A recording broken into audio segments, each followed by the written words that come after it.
बिल्कुल।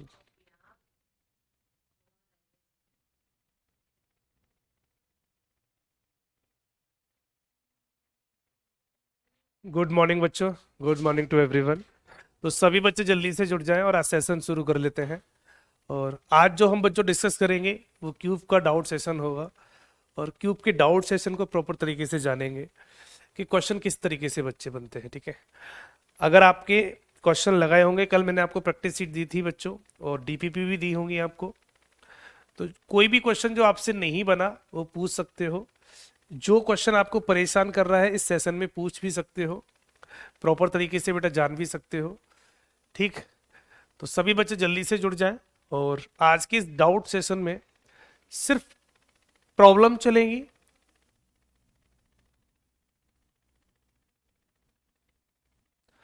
इस डाउट वाले सेशन में बेटा प्रॉब्लम चलेंगी केवल।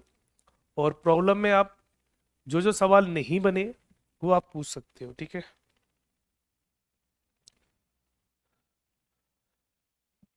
गुड मॉर्निंग बच्चों, good morning, good morning to everyone. अभी करा रहा हूँ बेटा, अभी करा रहा हूँ। थोड़ा सा स्लो बोलेंगे, है ना, थोड़ी तबीयत ठीक नहीं है, तो थोड़ा सा स्लो ही बोलूंगा, है ना। गुड मॉर्निंग बच्चों, गुड मॉर्निंग।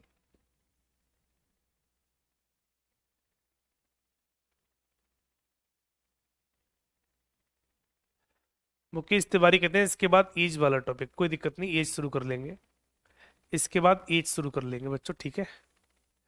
एज टॉपिक को भी इसके बाद शुरू कर लेंगे। तो सभी बच्चे जल्दी से जुड़ जाएं। सिटिंग अरेंजमेंट नहीं बन रहा है तो एक बार उसे दोबारा पढ़ लो बच्चों, है ना। उसको एक बार दोबारा पढ़ लें तो चीज़ें और ज़्यादा बैलेंस में आ जाएंगी। चीज़ें बच्चों और ज़्यादा बैलेंस में आ जाएंगी, ठीक है। फिर भी नहीं आएगा तो कोई दिक्कत नहीं, किसी दिन एक्स्ट्रा क्लास में उसे लास्ट में कवर कर लेंगे, कोई दिक्कत वाली बात नहीं है। तो टॉपिक है बच्चों क्यूब। टॉपिक बच्चों क्यूब है। और क्यूब का बच्चों ये क्या होगा, डाउट सेशन, डाउट क्लास होगी। क्यूब की बच्चों डाउट क्लास होगी। और इस डाउट क्लास में हम जानेंगे कि सवाल बच्चों कैसे बनते हैं। इस डाउट क्लास में हम प्रॉपर जानेंगे कि बच्चों आपके क्वेश्चन कैसे बनते हैं। ठीक, और जो जो सवाल आपसे नहीं बने आप एक एक करके पूछ सकते हो। तो सबसे पहले स्टार्ट करते हैं बच्चों डीपीपी से। डीपीपी से शुरुआत करते हैं, डीपीपी 1 की। अगर पहली डीपीपी में कोई भी समस्या हो पूछ लो, फर्स्ट डीपीपी में, उसके बाद सेकंड, उसके बाद थर्ड, उसके बाद प्रैक्टिस सीट लूंगा। एक एक करके बच्चों आगे बढ़ेंगे। तो क्या, और बच्चे जब भी कमेंट बॉक्स में लिखेंगे तो पूरा सेंटेंस लिखना, डीपीपी 1 का क्वेश्चन नंबर ये, या डीपीपी 1 का क्वेश्चन नंबर ये, इस तरीके से लिखना जिससे मुझे पता चल जाए कि आप कौन सी डीपीपी की बात कर रहे हैं बच्चों, ठीक है। रीजनिंग कब तक एंड हो जाएगा, रिवीजन प्लान करना है बेटा। रीजनिंग मोस्टली कंप्लीट की तरफ है, और बहुत ज़्यादा टॉपिक नहीं, छोटे छोटे टॉपिक रह गए। तो आप मान के चलो लगभग 1 महीने में कंप्लीट हो जाएगी आपकी बैच की रीजनिंग। 1 महीने में मैं आराम से कवर करा दूंगा।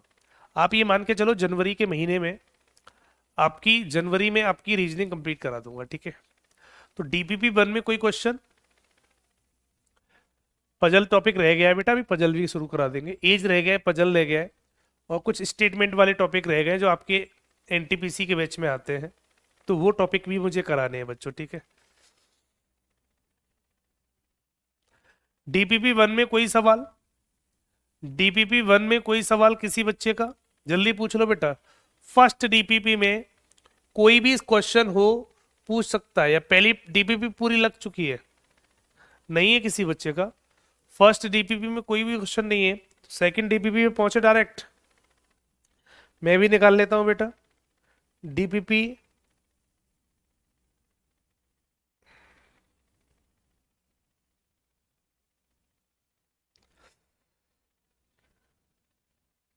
डीपीपी 1 का 5 क्वेश्चन, ठीक है। डीपीपी 1 का 5 क्वेश्चन बता देता हूं। डीपीपी 1 का 5 क्वेश्चन, पांचवा सवाल एक बच्चे ने पूछ लिया है।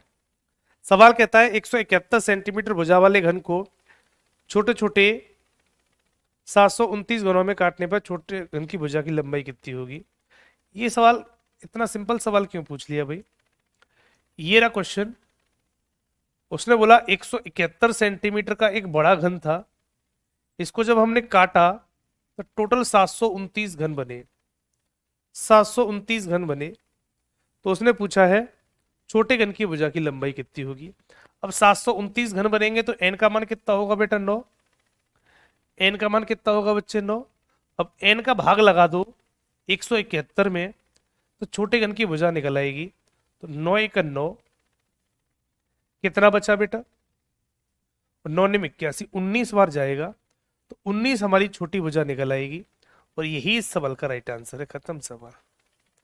यही बच्चों इस सवाल का राइट आंसर होगा। तो करेक्ट आंसर बच्चों 19 होगा। खत्म सवाल। तो ये सिंपल सवाल थे, सभी बच्चों ने कर लिए होंगे। ठीक, सभी बच्चों ने बेटा प्रॉपर तरीके से कर लिए होंगे। चाहे आपको बड़ी भुजा दे रखी हो, चाहे आपको छोटी भुजा दे रखी हो, एन का मान निकालने के बाद बड़ी भुजा दी हो तो भाग लगा देना, छोटी बन जाती है, और छोटी दी हो तो गुणा कर देना, बड़ी बन जाती है। ये मैंने आपको प्रॉपर तरीके से सिखा दिया था। अब डीपीपी 1 में कोई ज्यादा समस्या है नहीं, सीधे सीधे डीपीपी 2 पर आ जाते हैं। डीपीपी 2 पर, डीपीपी 1 में किसी बच्चे को तो कोई समस्या है नहीं, है ना। तो डायरेक्ट डीपीपी 2 पर पहुंचते हैं। और डीपीपी 2 पर शेषफल नहीं बचेगा बेटा, पूरा पूरा डिवाइड जाएगा। अगर शेषफल बच गया तो इसका मतलब क्यूब बनेगा ही नहीं फिर तो। ठीक है बच्चों, अगर शेषफल बच गया तो फिर क्यूब बनेगा ही नहीं, इसलिए शेषफल कभी नहीं बचेगा। शेषफल बच्चों कभी नहीं बचेगा। ठीक है, डीपीपी 2 में सवाल पूछ लो। डीपीपी 2 का क्वेश्चन नंबर 9 और 4 और 5, पहले इतने करा दूं, उसके बाद और देखता हूं। तो डीपीपी 2 पर पहुंचते हैं।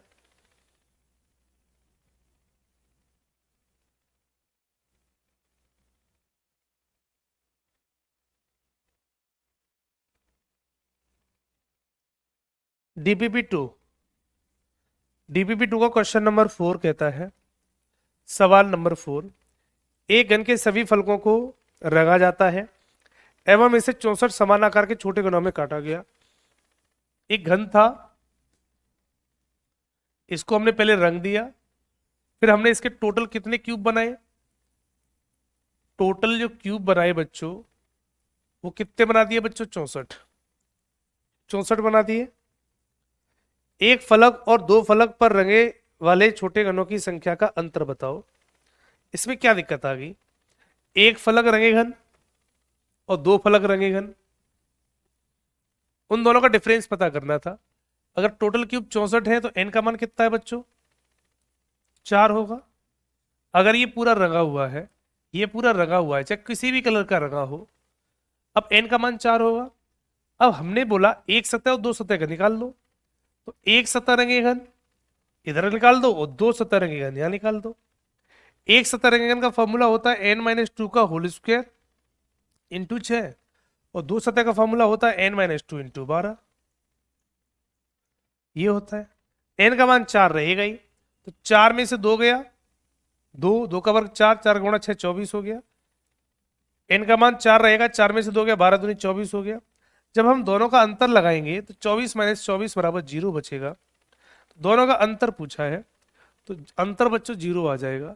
अंतर बेटा 0 आ जाएगा। योग पूछा तो बेटा 48 होता, उसने हमसे अंतर पूछा है तो 24 माइनस के 24 बराबर 0 डिफरेंस आ जाएगा और सवाल बच्चों खत्म हो जाएगा। पक्की तो अमर बेटा पहुंच रहा हूं, एक एक करके सारे करा दूंगा, डीपीपी 2 के सारे क्वेश्चन करा दूंगा, टेंशन मत लो। तो डीपीपी 2 का ये क्वेश्चन नंबर 4 था। अब डीपीपी 2 का क्वेश्चन नंबर 2 और है बेटा एक बच्चे का, डीपीपी 2 का क्वेश्चन नंबर 2। तो क्वेश्चन नंबर 2 भी देख लो। सवाल नंबर 2 क्या कहता है, एक घन की सभी सतहों को लाल रंग से, एक घन की एक सतह को लाल रंग से, इससे विपरीत सतह को हरे रंग से। अब देखना बेटा, सवाल जैसे जैसे कहेगा वैसे वैसे कर दो। कलर उसने कुछ अलग तरीके से करवाया है।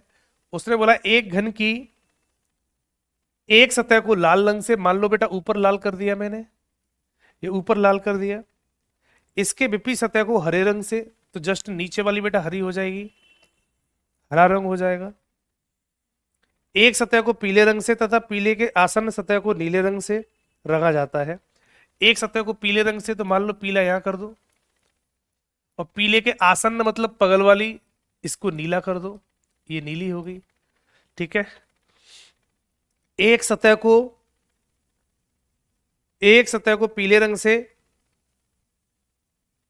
तथा पीले रंग के आसन्न सतह को नीले रंग से रंगा जाता है। अन्य दो सतहों को बेरंग छोड़ दिया जाता है। अन्य दो थी वो उनको बिना कलर के छोड़ दिया गया। इसका मतलब इस साइड वाली पे कोई कलर नहीं है और पीछे वाली साइड पर कोई कलर नहीं है, तो दो साइड पर कोई कलर नहीं है, और ये कलर बेटा हमने बना दिए। अब कहता है इसे 125 समान आकार के छोटे घनों में काटा जाता है, कितने घनों की सभी सतहें बेरंग होंगी, मतलब जिस पर कोई रंग नहीं होगा, ये पूछा है बच्चों, कोई रंग नहीं होगा। तो इसका आंसर कैसे बनाएंगे, इसका आंसर बच्चों कैसे बनाएंगे, ये वाली बात देखनी है।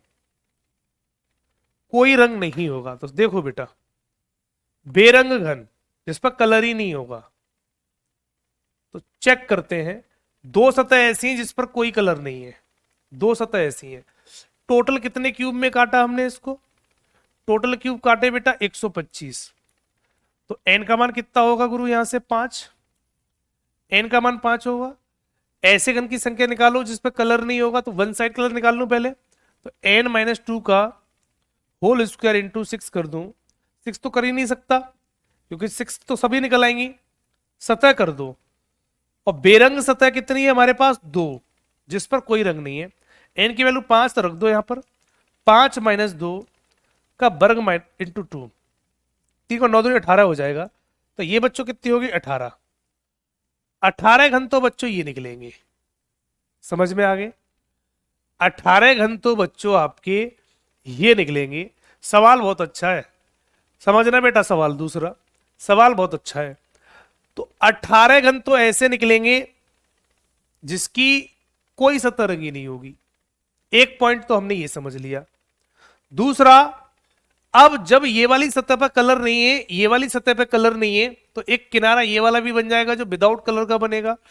तो ये तो वन साइड कलर का हो गया। अब दो सतह वाले निकाल दो, दो सतह वाले कितने होंगे, तो दो सतह का फॉर्मूला होता है n-2 इंटू 12। किनारा 12 कर नहीं सकता क्योंकि पूरे पूरे कहलाएंगे। और एक होंगे बिना कलर वाले, बिना कलर वाले, बिना कलर वाले का फॉर्मूला होता है n-2 का होल क्यूब। सवाल लॉजिकल है थोड़ा सा। 5 में से 2 गया 3, 3 का क्यूब कितना हो जाएगा बेटा, 27। तो 27 बच्चों ये निकल आएंगे, 27 बच्चों ये निकल आएंगे। नहीं बनेगा बेटा डायरेक्ट, डायरेक्ट कैसे बन जाएगा, क्योंकि उसने दो सतह बेरंग छोड़ी है, तो कुछ बाहर से भी निकलेंगे, कुछ बाहर से भी निकलेंगे। डायरेक्ट बेरंग का फॉर्मूला लगाएंगे तो नहीं बनेगा। बेरंग वाले 27 तो होंगे ही होंगे, इनके अतिरिक्त भी कुछ होंगे, इनके अतिरिक्त भी कुछ होंगे। 18 निकलेंगे वन साइड कलर वाले, और दो साइड वाले और निकलेंगे।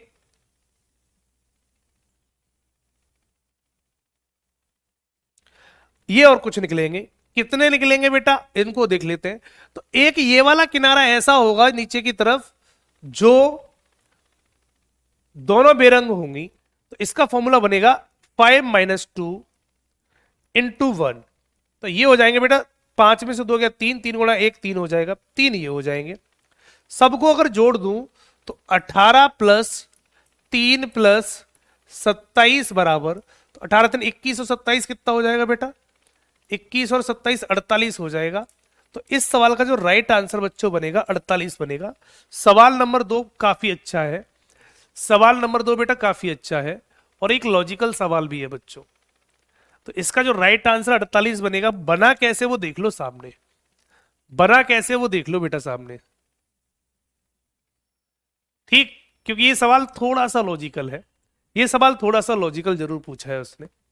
जब कोई दो सतह बेरंग छोड़ देता है तो सवाल थोड़ा लॉजिकल हो जाता है। इसे दोबारा समझा देता हूं, इस सवाल को बच्चों में दोबारा समझा देता हूं। कलर देखो थोड़ा सा अलग करता हूं मैं इसके। एक घन था जिसकी एक सतह लाल रंग से रंगी थी, तो मान लो हमने ऊपर लाल रंग दिया, उसके विपरीत सतह हरे रंग से, तो नीचे हरा रंग दिया, हरा कलर कर दिया, ठीक है। एक सतह को पीले रंग से, तो मान लो पीछे वाले को पीले रंग से रंग दो, पीछे वाले को पीले रंग से रंग दो, और पीले के आसन्न सतह को, आसन्न मतलब पास वाली सतह को, उसने बोला था नीले रंग से रंग दिया गया है, नीले रंग से रंग दिया गया है। तो इधर नीला कर दो, मान लो इधर नीला कर दो। इस पर कलर नहीं है, इस पर कलर नहीं है, आप ऐसे मान लो इन दोनों पे कलर नहीं था।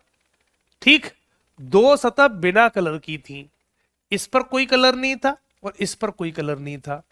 इसका मतलब अब उसने हमसे ये पूछा है सवाल में, अब हमने उसने हमसे क्या पूछा है कि कितने घनों की सभी सतह बेरंग है।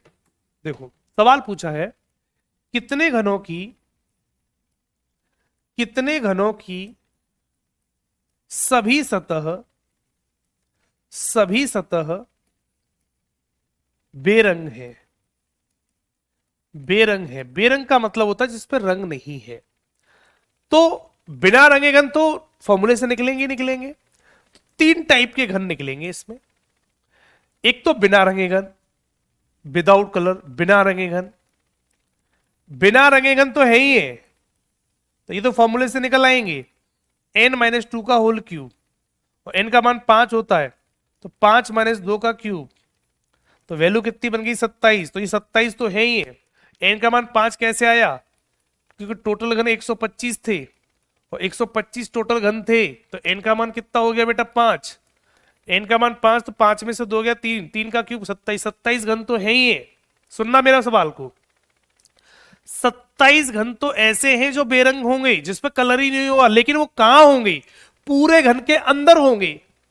पूरे घन के बच्चों कहां होंगे, अंदर। लेकिन कुछ क्यूब ऐसे भी होंगे जो बाहर भी होंगे। क्यों, क्योंकि बाहर दो साइड पे कलर नहीं किया मैंने भी, दो साइड ऐसी हैं जिसपे कलर ही नहीं किया। अगर इन पर भी कलर कर देता तो आंसर 27 ही रह जाता, तो 27 रह जाता। अगर इस साइड को भी कलर कर दूं, मान लो पीला इसको हरा, तो आपका आंसर 27 ही रह जाता। लेकिन उसने एक गलती कर दी थी, क्या, कि दो सतह ऐसी थी जिसको बेरंग छोड़ दिया, जिस पर रंग ही नहीं किया। तो इसका मतलब एक सतह रंगेगा, यहां बीच में से यहां निकलेंगे नहीं निकलेंगे, इसके बीच में से यहां से निकलेंगे, इसके बीच में से यहां से निकलेंगे, कुछ क्यूब ऐसे होंगे जिसके बीच से निकलेंगे, तो वो भी गिनने पड़ेंगे। तो ऐसे गन जिसकी एक एक सतह, एक सतह बेरंग घन, बेरंग घन भी कुछ निकलेंगे। कितने निकलेंगे, n-2 का होल स्क्वायर इंटू कितनी सतह ऐसी हैं जो बेरंग है, तो बोलेंगे एक ये दो है, तो दो का मल्टीप्लाई कर दो। n का मान 5, 5 में से 2 गया 3, 3 का वर्ग 9, 9 दूनी कितना हो जाएगा 18। तो 18 घन ऐसे होंगे जिसकी वन साइड, जो बाहर बाहर से निकलेंगे, बीचों बीच से इस वाले एरिया से निकलेंगे, 9 इसमें 9 इसमें, 18 घन ऐसे निकलेंगे जिसकी बाहर बाहर सतह होंगी, जो बाहर की सतह भी रंगी नहीं होगी, अंदर तो रंगा होगा ही नहीं। कुछ दो वाले और होंगे, दो सतह रंगे बेरंग घन, बेरंग घन कुछ और निकलेंगे। तो वो किस पे निकलेंगे, किनारे पर, वो हमेशा इस किनारे पे बनेंगे। इस दो सतह रंगे हमेशा किनारे पे बनते हैं, तो कुछ पीस यहां से और निकलेंगे, कुछ पीस यहां से और निकलेंगे, यहां से बच्चों। तो ये वाले कौन से निकलेंगे, तो इसका फॉर्मूला होता है n-2 इंटू किनारा, और एक ही किनारा है जो बिना रंगे घन को मिला के बनाता है। बाकी तो सारे किनारे पे कलर पहुंच गया होगा, केवल एक किनारा ऐसा होगा जिस पर कोई कलर नहीं पहुंचा। इस किनारे पर कोई कलर नहीं पहुंचा, तो एक किनारा है, n का मान 5, तो 5-2 गुणा 1 बराबर 3, ये हो जाएंगे 3 बच्चों, ये हो जाएंगे, सबको जोड़ दो तो 18 + 3 + 27 बराबर टोटल आंसर बच्चों 48 होगा। यही इस सवाल का राइट आंसर है। अच्छा सवाल था, अच्छा सवाल था बच्चों, और इसका आंसर 48 ही बनेगा। और इस सवाल को बच्चों हम इसी तरीके से करेंगे। क्या मेरी बात सभी को समझ में आ गई?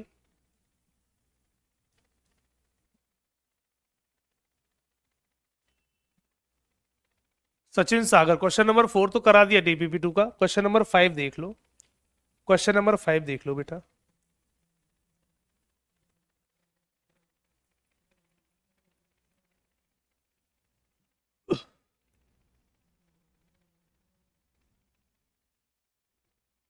एक ठोस घन के छोटे छोटे 64 घनों के का प्रयोग करके बनाया गया इनमें से कितने छोटे घन बिल्कुल दिखाई नहीं दे रहे? एक ठोस घन है, ये रहा, ठीक है। एक ठोस घन छोटे छोटे 64 घनों का प्रयोग करके बनाया गया, इसको 64 घनों में डिवाइड किया गया, 64 घनों में बच्चों। तो टोटल 64 घन में काटा तो n बराबर कितना आ गया बच्चों? 4। n का मान कितना आ गया बच्चों? 4। अब सवाल में बच्चों उसने क्या बोला, इनमें से कितने छोटे घन बिल्कुल दिखाई नहीं दे रहे? बिल्कुल दिखाई नहीं दे रहे, ये आपसे पूछा है। ये बच्चों आपसे उसने पूछा है कि बिल्कुल दिखाई नहीं दे रहे, ये बता दो। तो n-2, तो विदाउट कलर वाले अंदर निकलते हैं, तो n-2 का होल क्यूब कर दो। 4, n का वैल्यू कितना है बेटा? 4। 4 में से 2 निकाल दो, 2 का क्यूब करेंगे, वैल्यू कितनी बनेगी बेटा? 8। 8 गने ऐसे होंगे जो दिखाई नहीं देंगे। दिखाई नहीं देना का मतलब ही होता है अंदर होना। दिखाई नहीं देना का मतलब होता है विदाउट कलर क्यूब वाला, ठीक है। फॉर्मूला बेटा, जब कंडीशनल सवाल होता है तो बस कलर वाला सवाल आएगा तो ही चेंज होगा, अदरवाइज फॉर्मूले सारे बच्चों यही रहेंगे। अदरवाइज बच्चों फॉर्मूले सारे यही रहेंगे, ठीक है।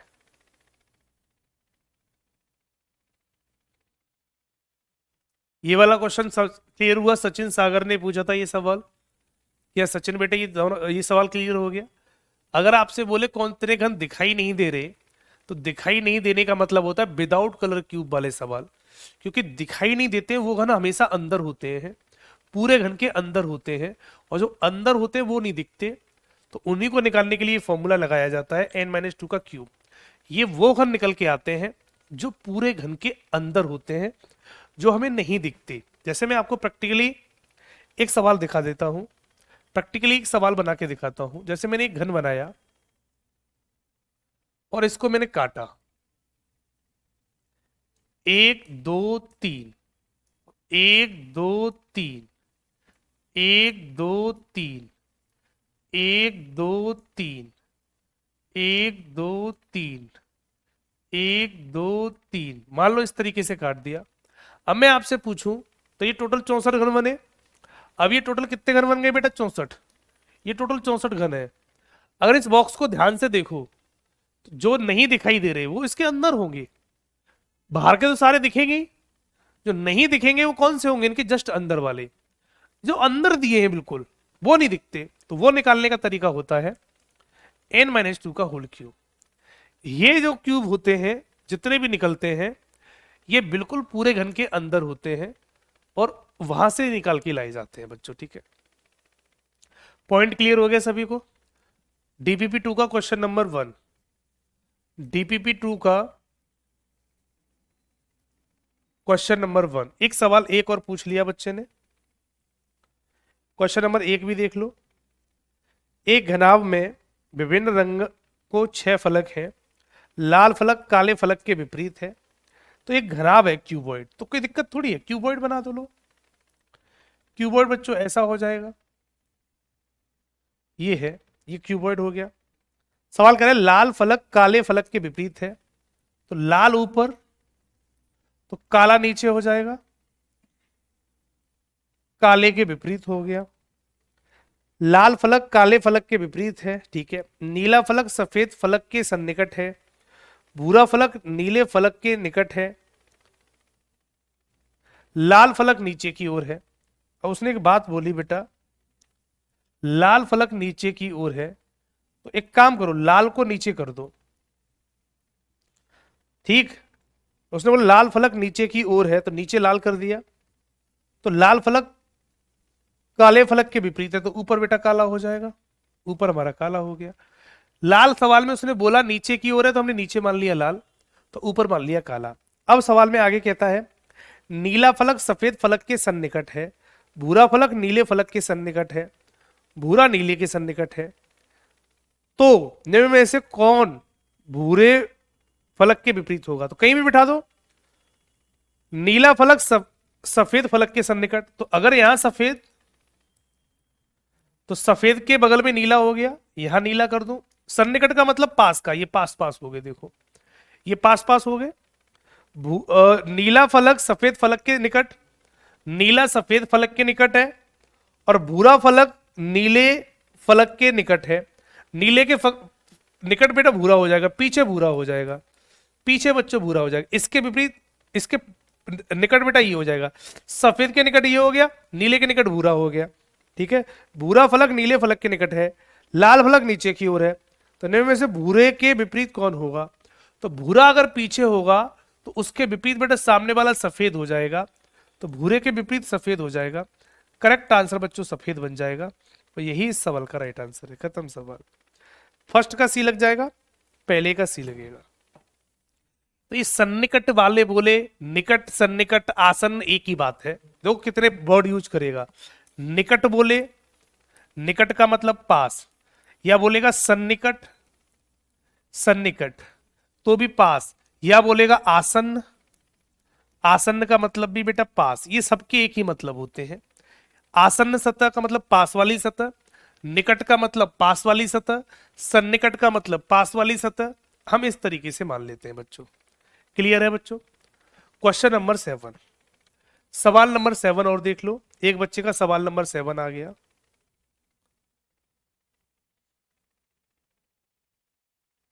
सेवन कहता है एक बड़े घन के सभी फलकों को लाल रंग से रंगा गया। ठीक है, कोई दिक्कत नहीं है। एक बड़े घन के सभी फलकों को लाल रंग से रंगा गया। हमने ये पूरा लाल रंग से रंग दिया, ये लाल रंग से रंग दिया। फिर इसे 64 घरों के छोटे आकारों में काटा गया। तो टोटल क्यूब कितने काटे बेटा? 64। तो एन का मान कितना होगा बच्चों? 4। हमने ये निकाल दिया। तो एक फलक रंगे हुए घनों की संख्या कितनी होगी? ये किसने पूछ लिया भाई? है एक सतह रंगे हुए घनों की संख्या। तो one side colour cube, one side colour cube पूछे हैं। तो इसमें तो डायरेक्ट फॉर्मूला लगता है, n-2 का होल स्क्वायर इंटू 6। कोई कंडीशन नहीं है, लगा दो। n का मान 4 है, 4 में से 2 गया 2, 2 का वर्ग 4, 4 गुणा 6 कर देंगे बेटा 24 हो जाएगा। राइट आंसर बच्चों 24 बन जाएगा। ये सवाल किसने पूछा है? ये तो सिंपल सवाल है। इतने आसान सवाल पूछोगे तो कैसे काम चलेगा? अब और क्वेश्चन नंबर 6 बेटा बता तो दिया, क्वेश्चन नंबर 6 कराया नहीं था। अब तो एक लाइन से पूछ रहे हो सारे बच्चे, 1 2 3 4 5 6, ऐसे कैसे काम चलेगा भैया? सारे सवाल बेटा, सारे सवाल एक लाइन से पूछ रहे हो। डीबीपी 2 कंप्लीट, डीबीपी 3rd पे आ जाओ। इतने थोड़ी बताऊंगा भाई एक लाइन से सारे सवाल पूछ रहे हो। डीबीपी 3रे में पूछ लो बेटा, 3rd डीपीपी में कोई सवाल हो पूछ लो, 3rd डीपीपी में कोई भी क्वेश्चन हो पूछ लो। 3rd डीपीपी में कोई सवाल, डीपीपी 3 का क्वेश्चन नंबर 8, अक्की का कहते हैं डीपीपी 3 का क्वेश्चन नंबर 8। क्वेश्चन नंबर 8 देखते हैं। एक 15 इंच भुजा वाले बड़े घन को 3 इंच भुजा वाले छोटे घनों में काटा गया। एक बड़ा घन था 15 इंच का, उसको 3 इंच में काटूंगा तो एन का मान कितना होगा? बड़ी भुजा बट्टे छोटी भुजा, एन का मान बेटा 5 आ गया। एन का मान बेटा 5 आ गया। बड़े घन को कितनी बार काटने की आवश्यकता होगी? क्या बात है बच्चों, है कितनी बार काटने की आवश्यकता होगी? ये सवाल सही है, ये कराया नहीं होगा आपको, देख लो। तो कितने बार काटने की आवश्यकता होगी? कितने बार काटने की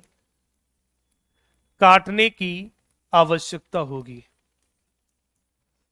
आवश्यकता होगी, ये सवाल पूछा है। तो कट बराबर फॉर्मूला होता है, एक याद रखेंगे, कट बराबर फॉर्मूला होता है n-1 इंटू 3। ये सारे बच्चे अलग से याद कर लेंगे इस फॉर्मूले को, सारे बच्चे इस फॉर्मूले को अलग से याद कर लेंगे। ये फॉर्मूला सभी को याद होना चाहिए, कट बराबर n-1 इंटू 3। ये फॉर्मूला सभी को याद होना चाहिए, n-1 इंटू 3। जब भी टोटल कितने बार काटा गया ये बात पूछे तो इस फॉर्मूले का यूज कर लेना। n का मान 5 है तो रख दो बेटा, तो 5-1 इंटू 3, 4 तिया कितना हो जाएगा? 4 तिया 12।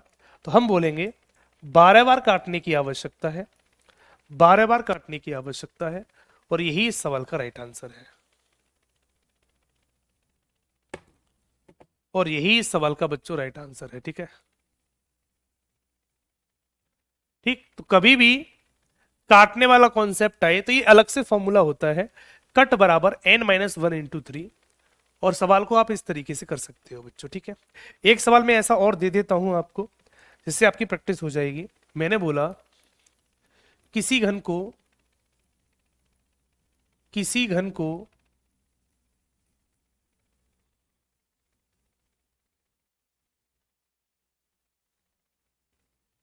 किसी घन को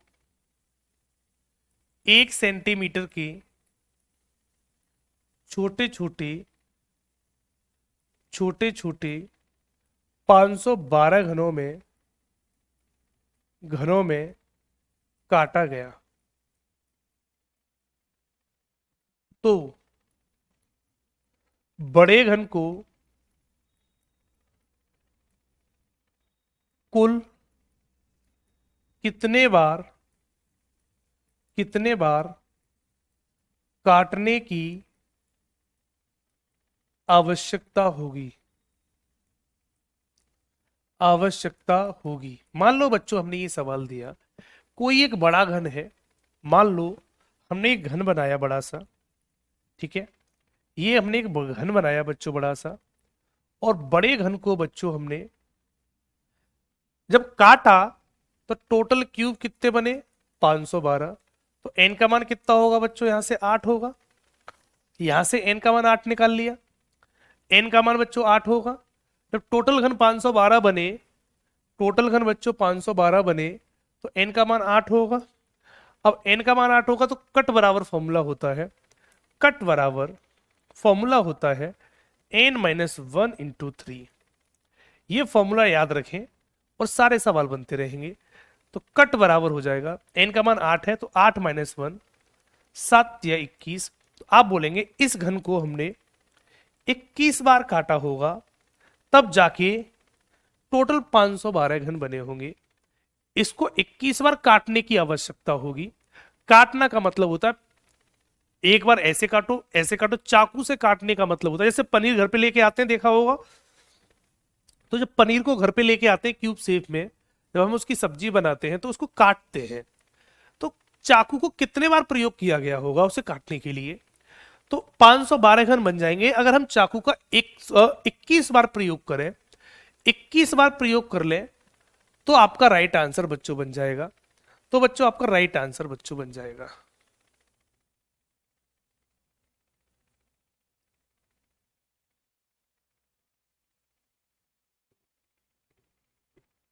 डीबीबी 3 का क्वेश्चन नंबर 6। क्वेश्चन नंबर 6 देख लो, डीबीबी 3 का क्वेश्चन नंबर 6 देख लो।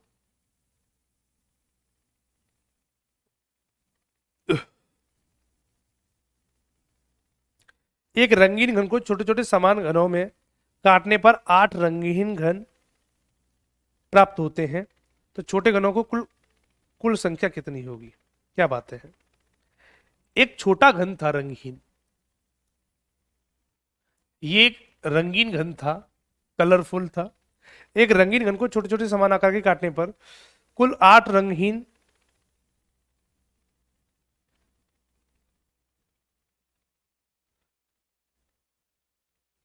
देखो कुल 8 घन मिले, कुल रंगहीन घन बराबर सवाल में कितने बने 8 बने। तो n का मान यहां पर n का मान बेटा 2 मत कर देना क्योंकि 2 का क्यूब होता है।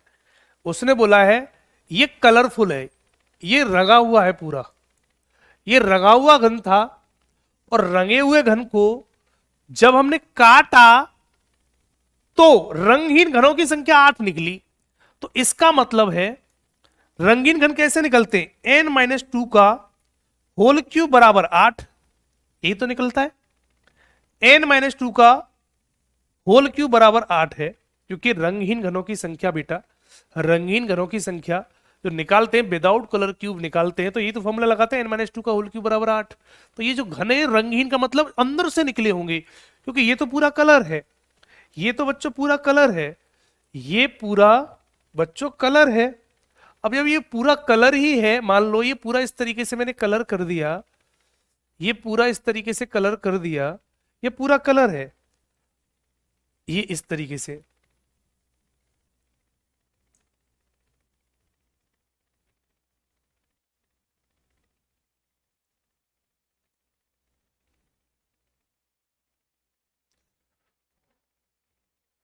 ये ऐसा क्यूब रहा होगा। अब ऊपर से तो ये रंगा हुआ है, ऊपर से तो रंगा हुआ है। अब इसमें रंगहीन घर निकाले तो 8 निकले, तो अंदर से तो निकले होंगे इसके। तो n-2 का होल क्यूब बराबर 8। तो यहां से n बराबर कितना आ जाएगा बेटा, 4 आ जाएगा। यहां से n की वैल्यू 4 निकाल ली, क्योंकि क्यूब उधर जाएगा, क्यूब रूट चढ़ेगा 2, तो n-2 बराबर 2, तो n बराबर 4 हो जाएगा। डायरेक्ट बेटा n का मान 4 निकाल लिया। अब n का मान बेटा हमने 4 निकाल लिया। अब पूछ क्या रहा है बच्चों, उसने हमसे पूछा ये है, तो छोटे घनों की कुल संख्या कितनी है, कुल संख्या। तो घनों की कुल संख्या पूछी है। घन की कुल संख्या बराबर, कुल संख्या बराबर फॉर्मूला होता है n का क्यूब। तो n की वैल्यू 4 है, तो 4 का क्यूब कितना हो जाता है बेटा, 64। तो यही सवाल का राइट आंसर है। खत्म सवाल।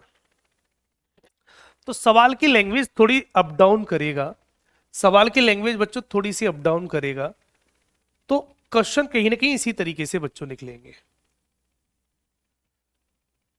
अमर कहते हैं डीपीपी 2 का क्वेश्चन नंबर 6 करवा दो। बेटा 6 सवाल कौन सा है, देख लेता हूं डीपीपी 2 का भी।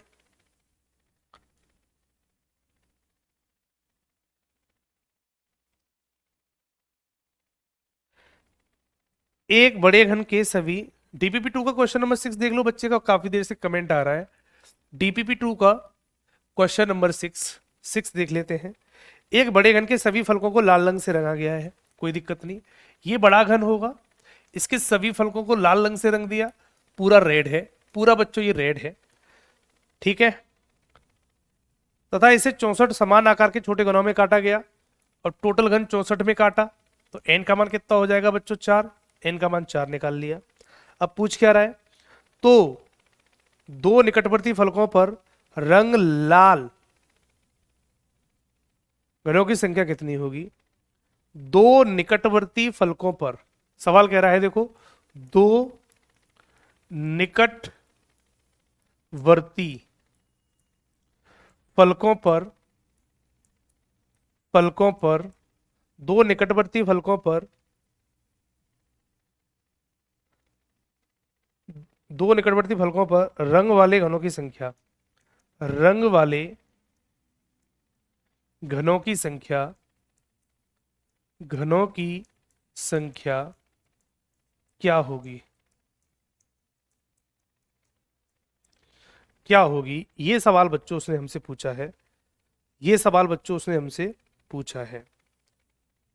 तो कितना आएगा बच्चों, n का मान 4 आ गया। अब दो निकटवर्ती फलकों पर, लैंग्वेज थोड़ी सी घुमा रहा है, दो निकटवर्ती फलकों पर रंगों वाले घनों की संख्या, इसका मतलब है टू साइड कलर क्यूब पूछे हैं। तो दो निकटवर्ती सतहों पर अगर क्यूब देखेंगे, तो बेटा ये किनारों पर ऐसे निकलेंगे, वन साइड वाले हो नहीं सकते, विदाउट कलर वाले हो नहीं सकते। तीन वाले लूंगा नहीं, क्योंकि वो तीन पूछ रहा है, तीन हो जाएंगी। तो बेटा दो वाली, बेटा वही फॉर्मूला लगा दो, n-2 इंटू 12 लगा दो। n का मान 4, 4 में से 2 गया 2, 12 दूनी 24 हो जाएगा। 24 घन ऐसे होंगे जिसकी दो निकटवर्ती सतह लाल होंगी ही होंगी, क्योंकि पूरा लाल है। तो 24 घन ऐसे होंगे जिसकी दो विपरीत सतह लाल होंगी ही होंगी। एक वाले हो नहीं सकते, विदाउट कलर वाले अंदर से हो नहीं सकते। तीन वाले हम इसलिए नहीं लेंगे कि उनकी तीन निकटवर्ती सतह लाल हो जाएगी। अगर तीनों निकटवर्ती सतह लाल रंग से हो तो आंसर 8 हो जाता, दो निकटवर्ती सतह लाल रंग से हो तो आंसर बेटा 24 हो जाता। तो भी आंसर बेटा यही लगा लेंगे, इसका आंसर भी बच्चों 24 बन जाएगा। इसका आंसर भी बच्चों 24 हो जाएगा, 24 हो जाएगा। पॉइंट क्लियर, सारे बच्चों का पॉइंट क्लियर हो गया। आगे बढ़ जाए, इसके बाद प्रैक्टिस सीट पे पहुंचे। प्रैक्टिस सीट में कोई सवाल, प्रैक्टिस सीट में कोई सवाल पूछ लो बेटा। प्रैक्टिस सीट का कोई सवाल, प्रैक्टिस सीट का 6 क्वेश्चन कहते हैं हार्डली। 6 क्वेश्चन को देख लेते हैं। एक घन की दो आसन्न सतहों और एक सम्मुख सतह को लाल रंग से, दो सम्मुख सतहों को पीले रंग से और बची हुई सतह को हरे रंग से रंगा गया है। तो बेटा रंग देते हैं, पहले पहले कलर कर लें, उसके बाद फिर इसको 64 घनों में काटा। अब टोटल घन 64 में काटा तो n का मान कितना होगा बेटा 4। n का मान जो बेटा 4 होगा। तो कितने सतह ऐसी होंगे जिनकी केवल एक सतह लाल रंगी हुई है। तो कितनी सतह ऐसी हैं जिनकी केवल एक सतह लाल रंगी हो। केवल एक सतह, एक सतह लाल रंगी हो, रंगी हो ये पूछा है। तो एक सतह रंग रंग से रंगी हो तो n-2 का होल स्क्वायर इंटू सतह आंसर हो जाएगा। ये सतह आंसर होगा इसका। केवल एक सतह लाल रंग से रंगी हो, केवल एक सतह लाल रंग से रंगी हो तो एक घन की दो आसन्न सतहों और एक सम्मुख सतह को लाल रंग से, दो आसन्न, तो दो आसन्न का मतलब है पास पास की, ये होगी, और एक सम्मुख सतह को लाल रंग से। तो मान लो बेटा ये लाल कर दो नीचे, ये नीचे लाल कर दो, तो लाल की बेटा 3 हो गई। लाल की कितनी साइडें होंगी बच्चों? 3 हो गई इसमें, है ना। सवाल समझना बेटा।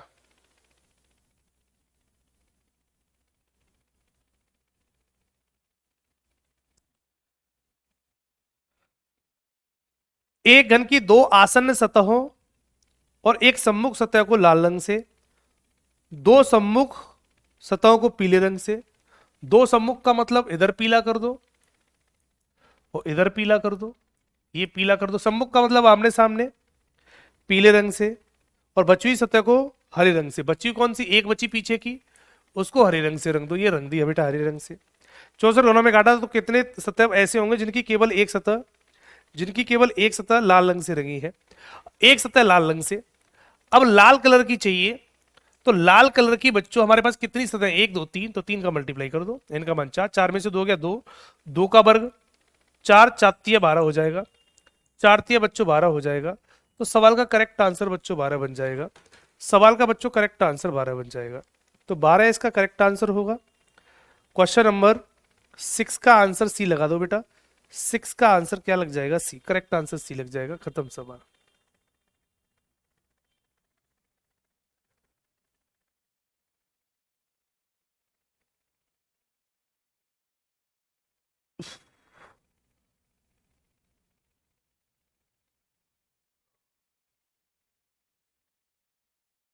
राहुल कहते हैं केवल दो कलर के लिए नहीं कहा है सर इन लास्ट क्वेश्चन। कौन से क्वेश्चन की बात कर रहे हैं बेटा? 6 में यही तो कह रहा है, जिनकी केवल एक सतह लाल रंगी हो, एक सतह लाल रंगी हो। तो n-2 का होल स्क्वायर इंटू सतह, यही तो करते हैं बेटा, यही तो करते हैं। सही तो है। Practice seat question number 7। Practice seat का क्वेश्चन नंबर 7। ये कौन सा क्वेश्चन था? 6, 6 था। प्रैक्टिस सीट का क्वेश्चन नंबर 7। सवाल नंबर 7 देख लो प्रैक्टिस सीट का। प्रैक्टिस सीट का 7वां सवाल कहता है, एक घन जिसकी बाहरी सतह पर लाल रंग है, 2 इंच ऊंचा, 2 इंच चौड़ा, 2 इंच आर पार है।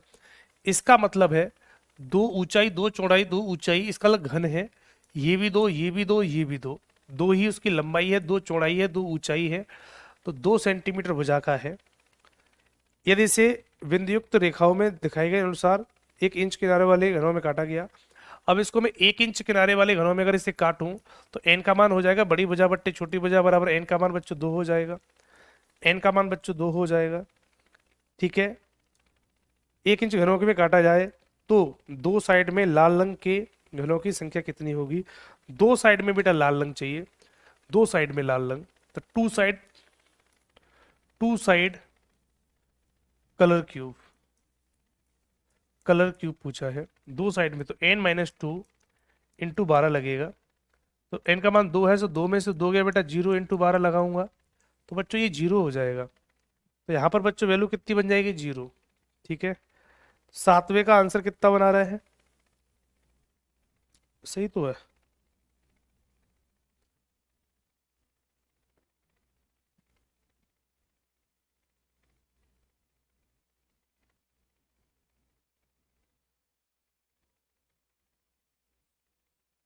पॉइंट क्लियर है यहां तक? तो इसका मतलब है दो सतह रंगे घन पूछा है तो n-2 इंटू 12 फॉर्मूला लगाओ। n की वैल्यू 2 है और 2 में से 2 जाएगा, 0 इंटू 12 करेंगे 0 हो जाएगा। कोई घन ऐसा नहीं होगा जिसकी कोई भी सतह 2 रंग की हो, कोई भी सतह 2 रंग की हो। ठीक है बच्चों, अब सारे बच्चे क्वेश्चन लगा लेंगे। अब थोड़ी मेरी तबीयत आज थोड़ी सही भी नहीं है ना, आज तबीयत थोड़ी सी खराब थी, फिर भी आपका डाउट सेशन रखा मैंने, है ना। बाकी अब जितने भी क्वेश्चन बचे हैं वो सारे बच्चे अब लगा लेना प्रॉपर तरीके से, बैक टू बैक सारे इसी तरीके से लगेंगे। और मैंने आपको हर टाइप का सवाल बच्चों दिया था आपकी प्रैक्टिस सीट में, ठीक है। थोड़ी सी आज तबीयत ठीक नहीं है इसलिए थोड़ी स्लो पढ़ाया है मैंने, है ना। आज की तबीयत थोड़ी सही नहीं है और थोड़ा सा फीवर सा महसूस हो रहा है, इसलिए थोड़ा सा मैंने आपको स्लो पढ़ाया है। लेकिन आपके सारे क्वेश्चन बेटा लगा दिए होंगे मैंने, डीपीपी 1 2 3 तीनों सॉल्व करा दी। प्रैक्टिस सीट रह गई है, तो इतनी प्रैक्टिस सीट के बाद, इतना कुछ पढ़ने के बाद प्रैक्टिस सीट को आप आसानी से सॉल्व कर सकते हो, ठीक है बच्चों। तो थोड़ा सा आप भी प्रैक्टिस कर लेना, अगर फिर भी नहीं बने क्वेश्चन तो किसी दिन प्रैक्टिस सीट को, किसी दिन 10-5 मिनट में जो भी सवाल एक आध रह गया होगा वो उन्हें मैं करा दूंगा आपका, उनको मैं प्रॉपर तरीके से बच्चों करा दूंगा। बाकी बाकी अगली क्लास बच्चों कल होगी और कल हम नए टॉपिक को शुरू करेंगे। जो भी टॉपिक आपके एनटीपीसी के बैच में रह गए तो वो सारे टॉपिक को जल्दी से करा दिए जाए, जिससे आपका सिलेबस समय पे कंप्लीट हो जाए, ठीक है। तो जो टॉपिक बचे होंगे उनको भी जल्दी से कराऊंगा और आपका सिलेबस प्रॉपर तरीके से कंप्लीट हो जाएगा। बाकी अगली मुलाकात कल करेंगे, आज के लिए इतना ही। Thank you so much.